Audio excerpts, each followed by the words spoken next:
सबसे बड़ा धर्म क्या है? अपने माता पिता की सेवा करना। एक पुत्र का अपने माता पिता के प्रति क्या धर्म है? पूज्य महाराज श्री कहते हैं, जीवतो वा करणात् क्षयाहे भूरि भोजनात् गया पिंड प्रदानाच्च त्रयः पुत्रश्च पुत्रभिः। ये तीन पुत्र के लक्षण हैं। अच्छा पुत्र सुपुत्र वही है जो ये तीन काम करे। क्या? जीवतो वा करणात्, जब तक माता पिता जिंदा रहें, जीवित रहें, तब तक पुत्र को अपने माता पिता की सेवा करनी चाहिए।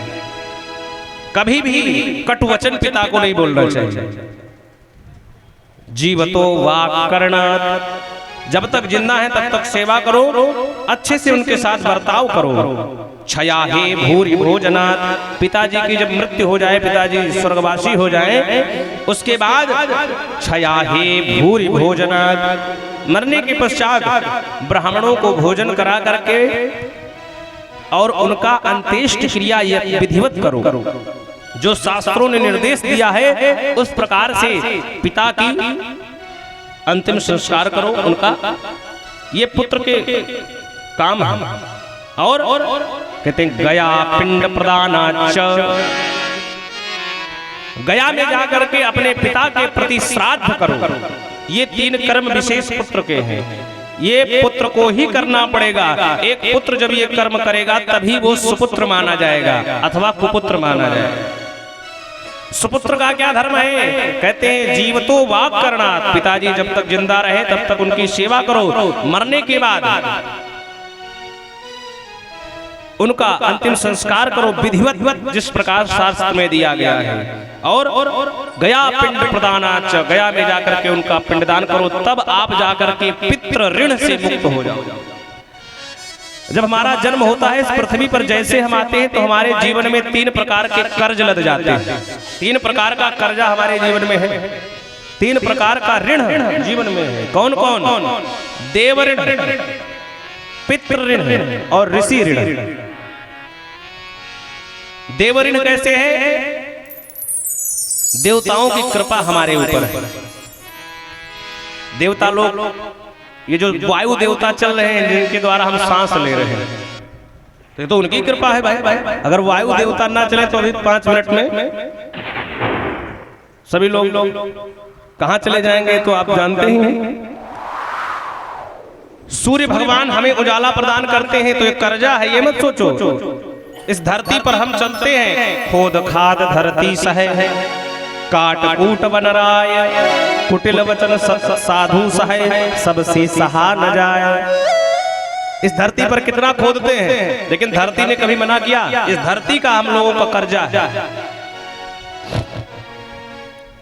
वरुण देवता का कर्जा है, जल हमें वृष्टि होती है, जल प्राप्त होता है, इंद्र का कर्जा है। तो देव ऋण, देवताओं का कर्जा हमारे जीवन में है। और पितृ ऋण, हमारे पितरों का कर्जा हमारे ऊपर है। हमारे पिता ने हमें जन्म दिया, हमारे पुरखों की जमीन पर हम जो है हल जोतते हैं, अन्न उपजाते हैं, उनका दिए हुआ घर में रह रहे हैं, तो कर्जा है कि नहीं है? भाई माता पिता के दिए हुए मकान में रह रहे हो और उनके दिए हुए जमीन को जोत बो करके खा रहे हो तो कर्जा हुआ।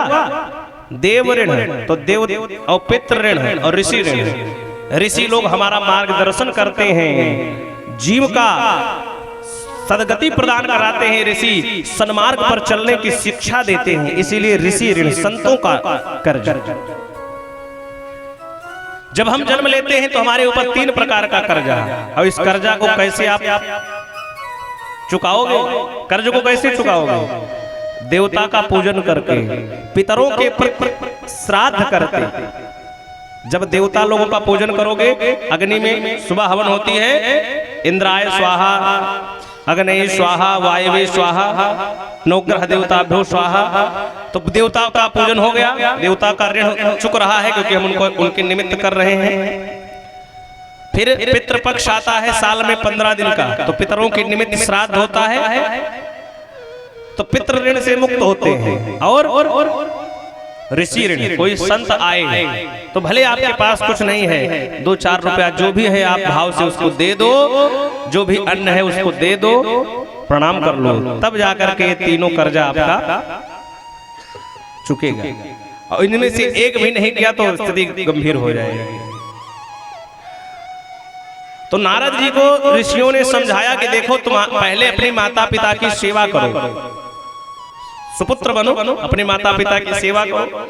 और पिताजी तुम्हारे हैं नहीं, माँ तुम्हारी अकेली है, तुम ही उसके बुढ़ापे का सहारा हो, तो तुम जो है अपनी माँ की सेवा करो। लेकिन नारद जी महाराज को तो वैराग्य चढ़ा हुआ, तगड़ा वैराग्य है, वो तो रुकना नहीं चाहते, वो एक क्षण नहीं रुकना चाहते, वो तो संतों के साथ जाना चाहते। लेकिन माँ ने बुला लिया और माँ ने अब सोचा कि ये तो मेरा बच्चा बैरागी हो जाएगा, क्या किया जाए।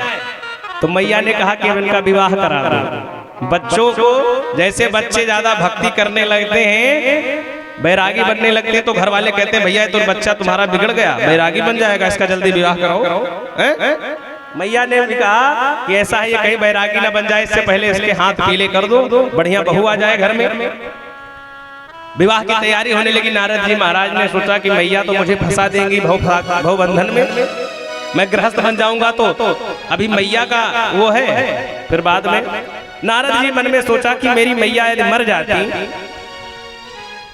तो सब छुट्टी मिल जाता, एक किनारे भगवान का भजन करते। देख लीजिए नारद जी ने यहां तक सोच लिया, ठाकुर जी से प्रार्थना किया और ऐसा संयोग हुआ कि उनकी मैया एक दिन गाय का चारा लेने जा रही थी और रास्ते में वहां पर उनकी मैया को एक सांप काट लेता है, और सांप काटता है नारद जी की माँ जी मर जाते हैं।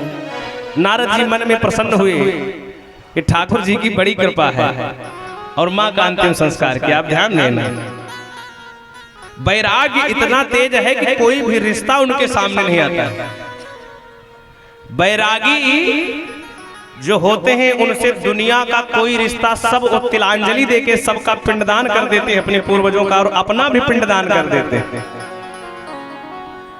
जीवित रहते ही अपना पिंडदान करके तब वो जाकर के सब कुछ। अब नारद जी महाराज को प्रसन्नता हुई, अंतिम संस्कार किया विधिवत, और विधिवत अंतिम संस्कार करके संतों के दिए हुए मार्ग पर संतों ने द्वादशाक्षर मंत्र का जप करने को बोला है, और नारद जी महाराज उसी मंत्र का जप करते हुए जिस दिशा में संत लोग गए थे उसी दिशा में चल पड़े। जाते जाते जाते जाते काफी दूर संत की उसी दिशा में पहुंचते हैं। नारद जी महाराज ने एक बरगद के पेड़ के नीचे अपना आसन जमाया, जप करने लगे, अचानक आंख लग गई। जैसे आंख लगी तो स्वप्न में भगवान की वो झांकी दिखाई दी, भगवान का दर्शन हुआ। अब तो आनंद आने लगा नारद जी महाराज को, साक्षात परमात्मा का दर्शन हो रहा है। अचानक भगवान की झांकी गायब हो गई, और जैसे भगवान की झांकी मन से गायब हुई, नारद जी महाराज छटपटाने लगे। आंख खोले, देखा कोई नहीं, सर पटकने लगे कि भगवान अब तो मैं मर जाऊंगा, आप मुझे छोड़कर चले गए। तब आकाशवाणी हुई कि नारद जी महाराज अभी आप कच्चे योगी हो, थोड़ी और तपस्या करो, और जब तपस्या करोगे तब तुम्हें मैं दर्शन दूंगा। नारद जी महाराज ने उस समय घोर तपस्या किया, और तपस्या करने के बाद कहते हैं कि प्रलय हो गई, और प्रलय के बाद में नारद जी महाराज कहते हैं कि जब सृष्टि की रचना हुई दोबारा, तो मैं ब्रह्मा का पुत्र बनकर के जन्म लिया। बोले नारद जी महाराज की जय। नारद जी महाराज कहते हैं कि संतों का जूठा प्रसाद खा करके और आज मैं ब्रह्मा का पुत्र बन गया, संतों के प्रभाव से।